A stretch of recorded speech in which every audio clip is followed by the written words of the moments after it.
exciting opportunity to come to you and to discuss how we can maximize singleness. And let me just say this, because I know we have some people watching us that are not single. And I appreciate you watching us. And what I've come to appreciate is the reason why we still have married people watching is because, you know, there's an old saying, what's good for the goose is good for the gander. Well, you know, this stuff is just good for you. I don't care where you are in life. It's just good for you. I can tell you that I am sure that as we continue down this road, that a lot of people are going to be blessed. A lot of people are going to get some great information. You know, we've been talking a lot about how to kind of deal with situations in life. But you know, one thing we haven't really discussed in detail is how do you deal with actually that process of being single again? You know, and I'm saying it to say this because you know, most adults aren't single because they haven't gone through some stuff. That's true. You're right. You're single because, you know, either you did something wrong, someone else did something wrong, or you both did something wrong. It just didn't work. Right? It didn't work. And rarely does our singleness come with, you know, we saved, sanctified, got the Holy Ghost. But rarely does our singleness come with everybody walking away still great friends. That's true. Now we should, right? And logic would suggest, the Bible would suggest that we ought to be able to walk away being friends, recognizing that just because we could not get along doesn't mean we could get along in a relationship. That's true. That means we're still not children of the living God. But the reality is, most of the time when people break up, whether it be you're single through divorce, single because you were seriously dating someone and you realized that that wasn't working, most of the time that brings two things. First of all, disappointment. Most definitely. You know, because our goal was that we thought we were going to be able to stay together. True. So the fact that we aren't, that's disappointment. I've spent some time with you. I've invested. I remember a young lady talking to me one time. She said, Pastor, I invested 3 years of my life with him. And now I did not get a return on my investment. Right? So that's disappointment. It is. But there's also heartbreak. You know, because you cannot be in a relationship with a person for an extended period of time without your heart getting involved. Oh, most definitely. Without some feeling. And no matter who is the one that moves on, even the person that may be the one that says, I want to move on, it doesn't mean it's not heartache, you know. And sometimes it's more heartache when you have to come to the reality that it's not working.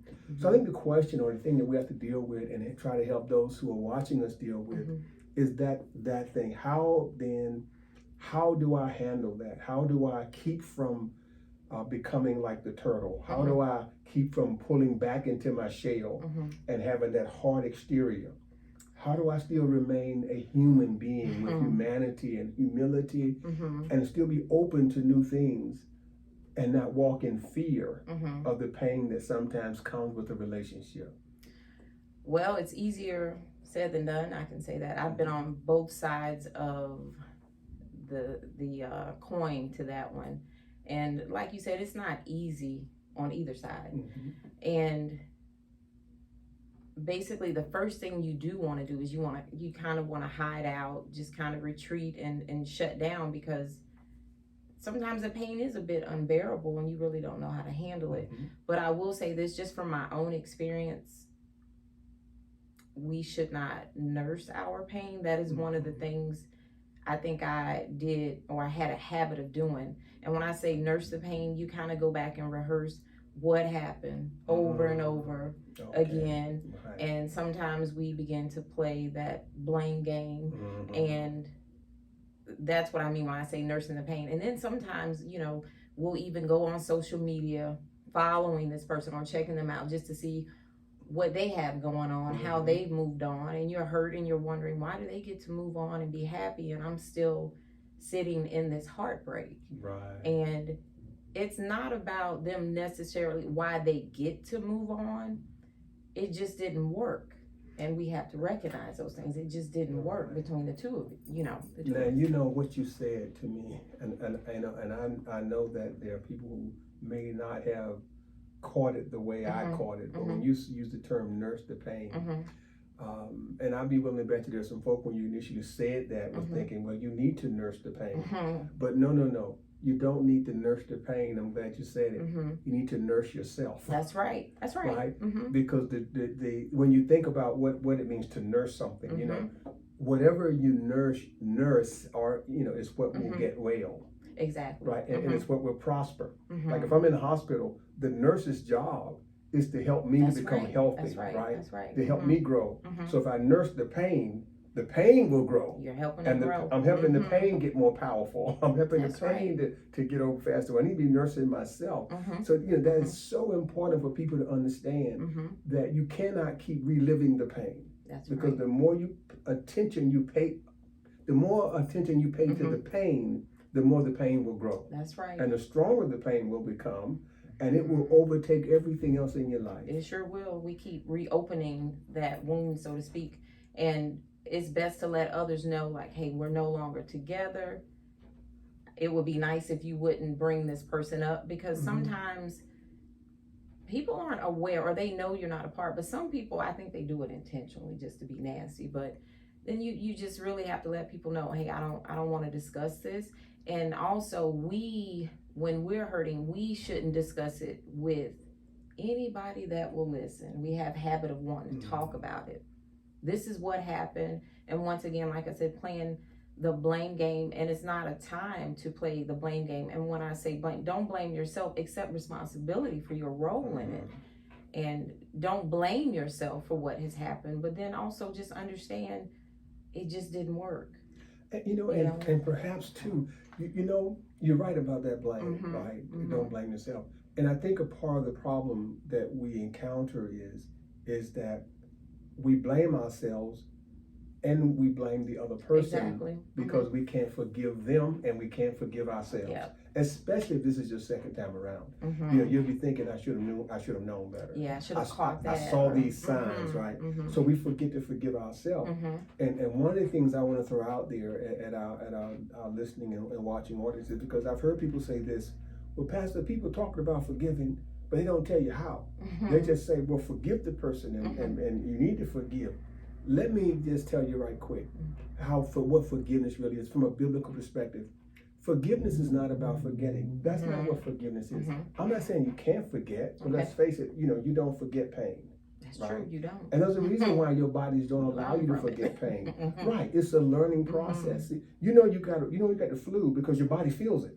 And that's why God allowed your nerves to do that, so you would feel the pain and you would repeat things. The more pain you got, the less you repeat it. That's right. So what is forgiveness about then? Forgiveness is not giving the person the penalty for the pain. That's all it is. It is making up in your mind, I'm not going to penalize you anymore for the pain. That's right. That's what forgiveness is. Now, that don't mean you go back to the pain. It just means you say, you know what? I'm not going to penalize you.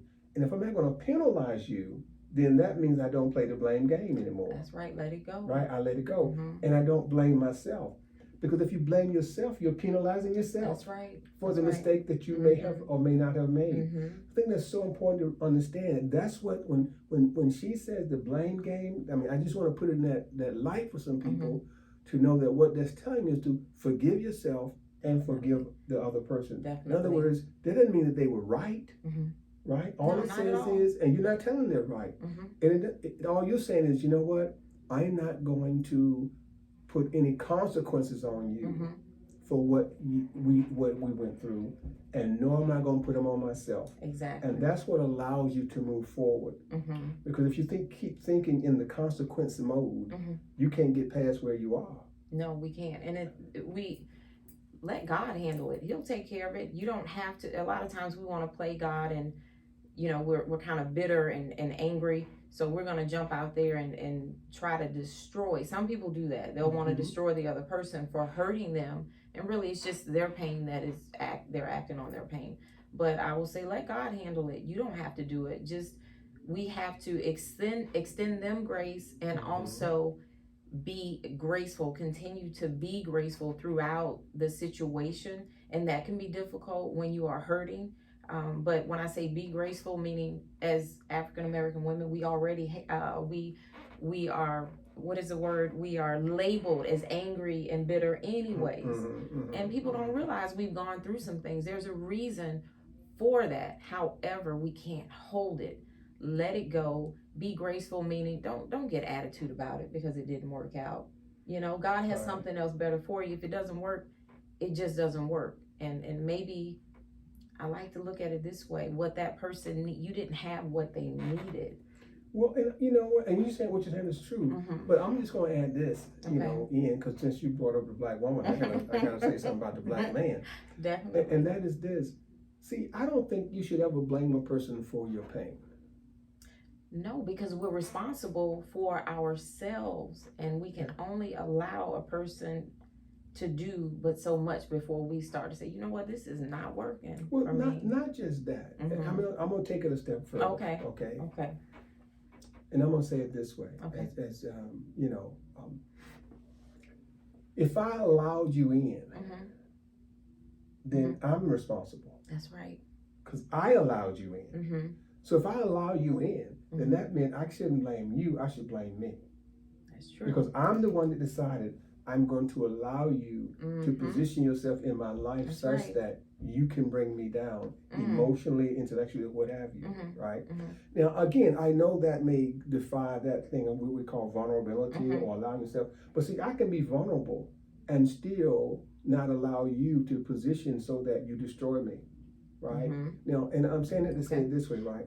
Now, for example, if my child does something to cause me pain, right? My thought is not to be mad forever. No, of course not. It's not to get back at them. No. But if another person, if my spouse does something just as egregious, my thought process is to strangle her, you know, choke the living life out of her. But the bottom line is this: is that why?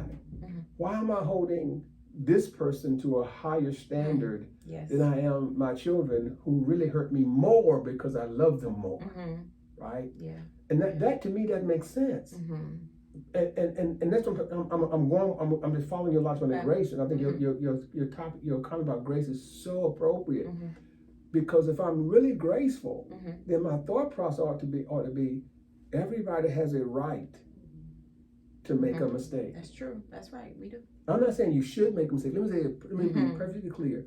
I'm not saying you should make a mistake. I'm saying everyone has a right to make a mistake. Definitely. Because everyone is human. And even the person who is hurt the most has made a mistake. Oh, definitely. And the other thing I'll say is this, is that we assume always that our pain is greater than the other person's pain. And that's not always the case. It is not, right? No, it's not.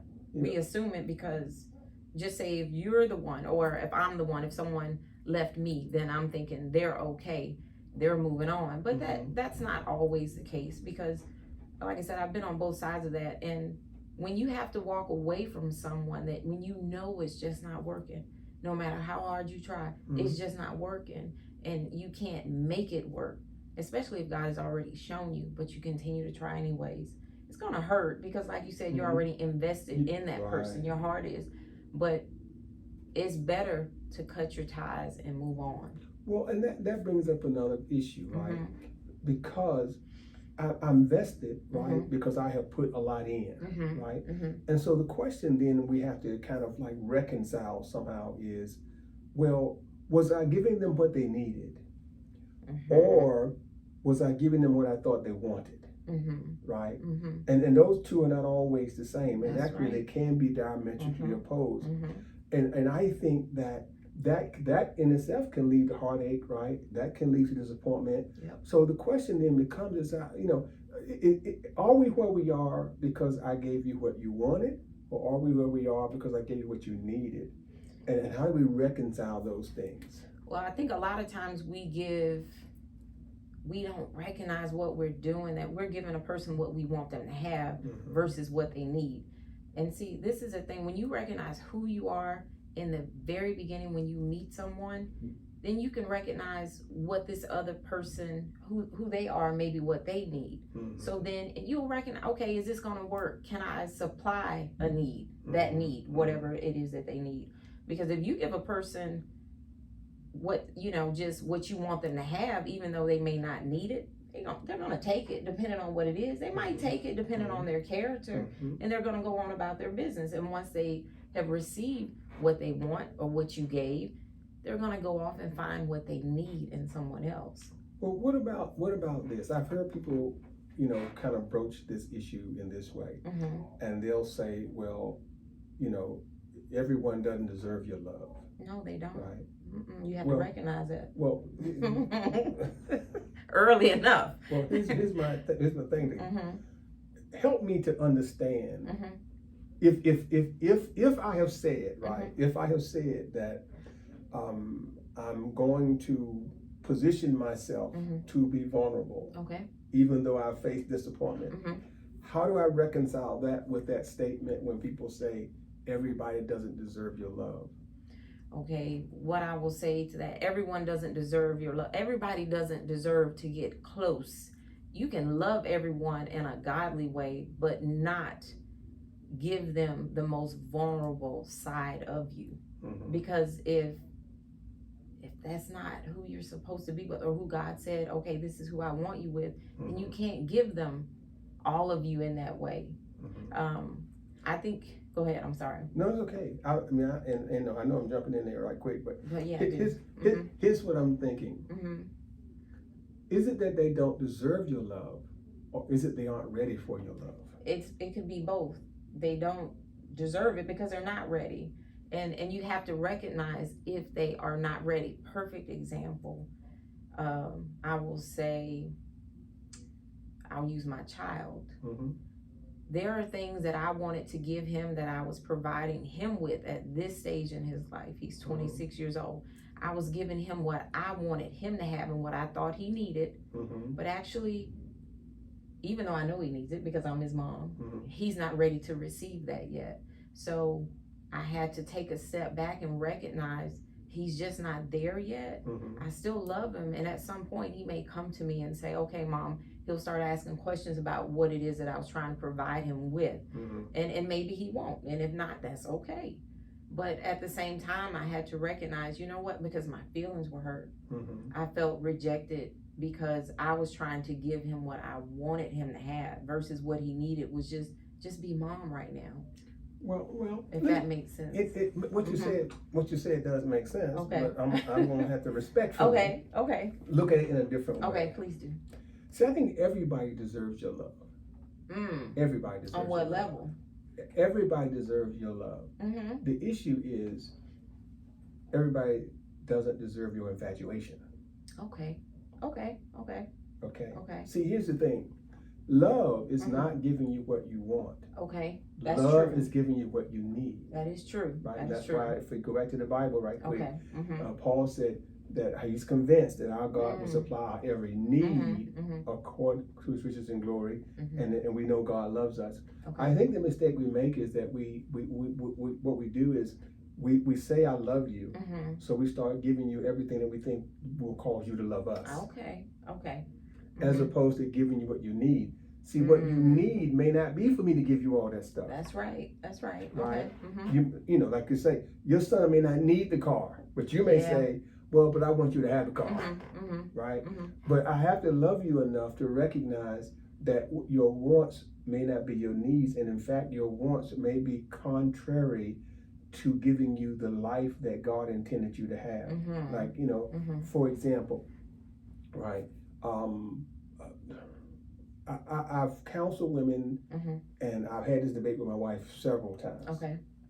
Because I've never figured out why a woman would have a baby by a man the second time who didn't marry her after the first child. That's right. Okay, I've never understood that concept. Now, she's explained to me 100 times, and she said, you just doing that because you're a man. Well, what did she say? She said, because the woman wants someone to love. I said, okay, well, she had the first child. That wasn't enough. That wasn't enough. You know, no. Here's the thing. Here's what I believe. She's having a second child because she wants him to love and have a family unit. Right? And here's my point. Her position is when they do that is, I am giving you me. I'm giving you me because I love you.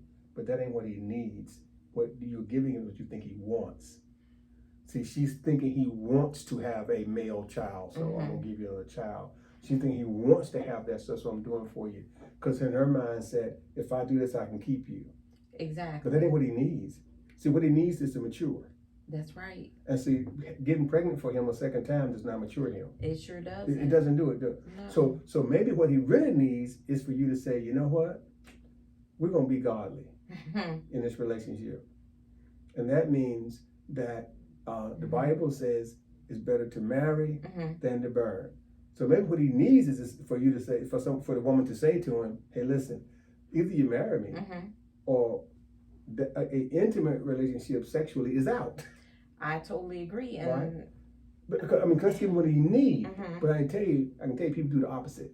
Oh, most definitely. I will agree with you on that one, because I recall my son, well, my ex-husband and I, when I got pregnant with our son, we got married after that. So there was, at that point, to where my grandmother told me, be careful, because after you have that first one, as the older generation calls it, your womb is still open. So be careful, because you get pregnant again. Just like that. Just like that. And I was like, well, so we thought just like that, you know. So, but in my way of thinking was this: we're not married yet. We have this one.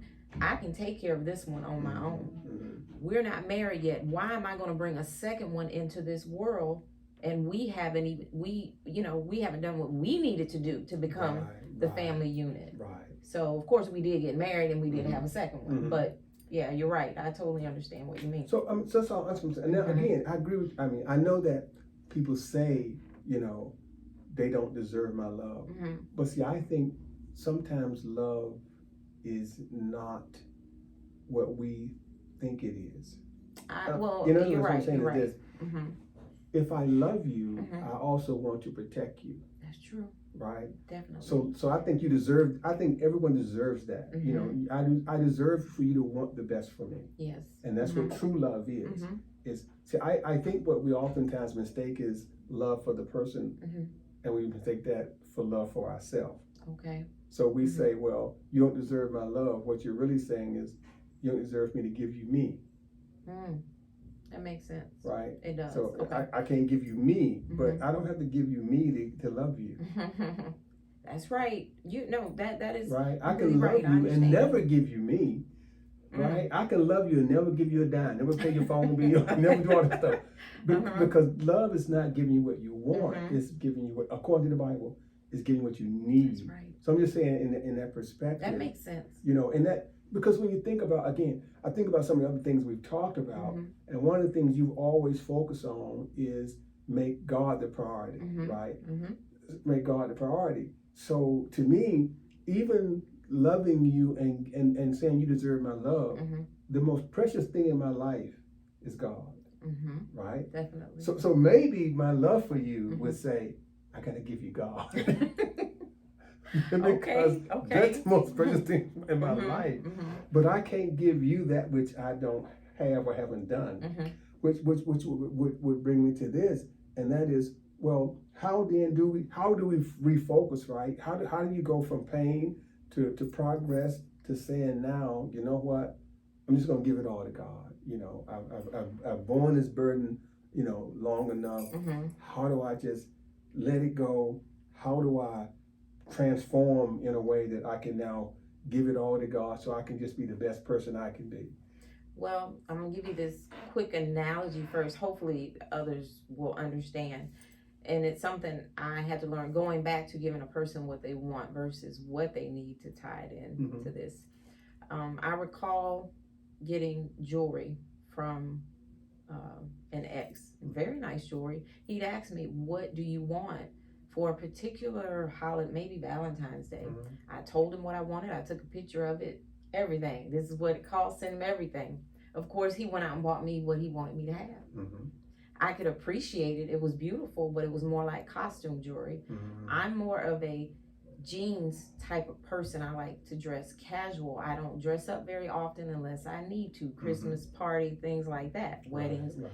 So basically, I couldn't wear that jewelry. that often. I could have, but it didn't. I wanted everyday wear.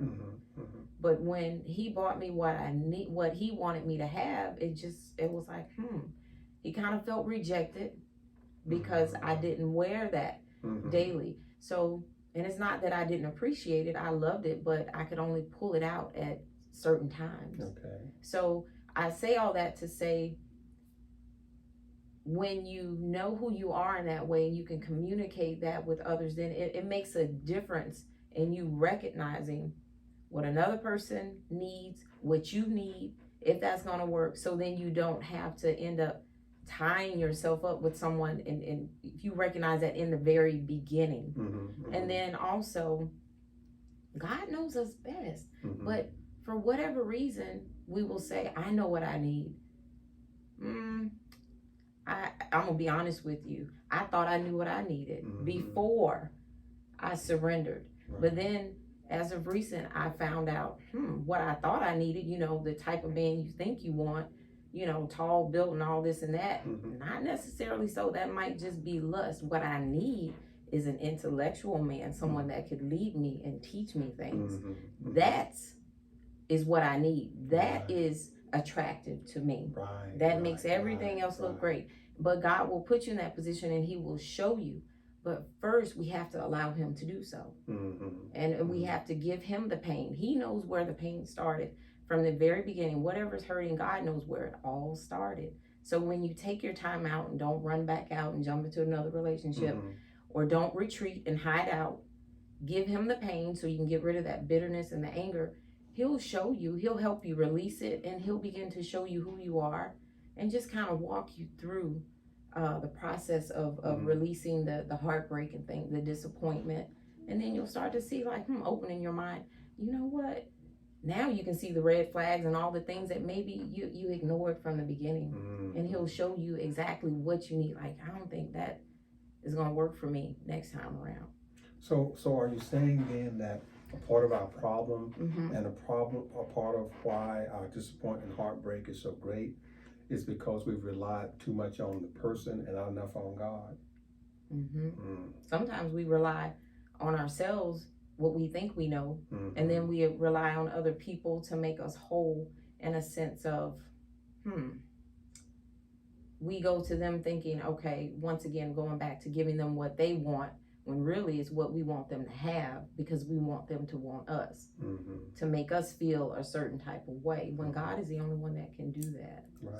So rather than, I guess, again, I'm kind of repeating, just to make sure we're clear, is that so rather than me spending all of my energy trying to resolve my disappointment and heartache by focusing on an individual who can't give me what I needed anyway, you're saying that I should channel that, all my frustrations and all my pain, all my bitterness, take that energy and transform it to service to God. That's right. Transform it to loving God. Transform it to being that individual that God wants me to be. And the more I do that, the more God will give me what I need, so I can get that feeling that I was trying to get from someone else. And that'll kind of take it, because nobody can do you like Jesus. Not at all. I agree. Nobody can hook you up. Nobody can make your heart feel light. And the one thing I can say too is this, and because we're talking about we're dealing with disappointment and heartache, I never felt heartache or disappointment from God. There's nothing God has ever done to disappoint me or to give me heartache, even when he chastised me. I can agree with you, but the people that don't get what they want, they think that is disappointment from God, but they don't understand he's protecting them. So, I just haven't. I mean, I've been disappointed with people, but never with God. So that to me is so great. So and I think just to kind of put things in in that little usable bubble, because I know that there are so many people, and this is not just single people, but these are married people as well, who have gone through disappointment, have gone through pain, and really don't know how to come out of the shell. Yeah. You know, once you've been shot, you get a little shell shock that's true. after a while, and you don't want to come out. And that's why, you know, the three things that you have outlined as far as, you know, not nursing the pain, but nurse the person. That's right. You know, because if you nurse the pain will grow. And so, you know, you don't want to just lock yourself in and wrap walls around you. You got to give grace, the same grace that you want. You got to give that grace, right? And then, you know, deal with the need and not the want, right? And even though our approach is a little different on the love issue, but I think we both can agree that you want to give people the kind of love that will enable them to be better. That's true, but you, like you said, you don't have to be a part of their lives in that way. Right, but you can still, because I can still, you know, for example, Jesus said, love your enemies, right? Right? So he's telling us what? Even your enemies deserve your love. That's true. Yeah. Right? It can be tough, yeah. So if my enemies deserve my love, then I hope we don't see our spouses or, you know, those people that we used to be in love with and now as an enemy, even though they may have hurt you, you know, but certainly they won't try to destroy you, even though you may felt destroyed, you know. So, but anyway, I'm just saying, so, you know, but those are great points. And I think the final point you make in you know, so powerful is that, you know, rather than trying to find that missing part to plug that hole, that heartache in somebody else, we got to look to God for it. That's right. Because he's the only one that can really fill that void. Most definitely. Yeah, and that's where the pain comes from. It does. The pain comes from the void. You know, I've never heard anybody who lost $100 and found $1,000 get mad. Oh no, of course not. because because if you got more and you lost, you're not mad. That's right. And I think that's where the pain comes from. Is that if I lost if someone, you know, walked away from me, but I had no one to replace that person. You know, for example, you know, and I'm just saying this, you know, theoretically speaking, okay. Let's say, for the sake of argument, that I left my wife tomorrow. Okay. But if I left her on Thursday. And Denzel Washington showed up on Friday.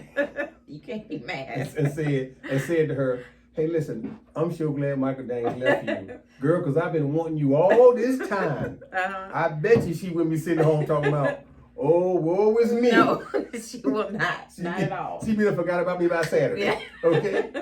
And I think that same concept, of course, I'm being facetious, but I think that same thing goes with God, right? So when the person walks away, if we put God in there, who has more than anyone can offer, you know, he has more to offer than Denzel. He does. And what's the other guy? Idris Elba. Yeah, he has more to offer than Idris Elba. Elba. He has more to offer than Idris Elba as well. So if you put God in that void, you know, you don't need Idris. And you don't need Denzel. You're right. You are most definitely right about that. And I will say, just as words of wisdom, I had to live that. I'm not just speaking from just whatever, you know, I'm speaking from experience. That's why I'm here. I was trying to fill a void for years, seeking relationship after relationship. And finally, I just got tired. I recognized that was God calling me. So seek God, not relationship, not man. He will make you whole. As you step into purpose, you'll start to heal. You'll start to heal and feel better. So walking in purpose is for you also, not just for others, but it's also for you. So just remember that. All right. Okay. Listen, it's been a beautiful time today. We've covered a lot of territory. Thank you all so much for allowing us into your homes, your offices, wherever you are. It's so good to be back and so good to see you. Have a beautiful day. We love you, but God will always love you more. Yes.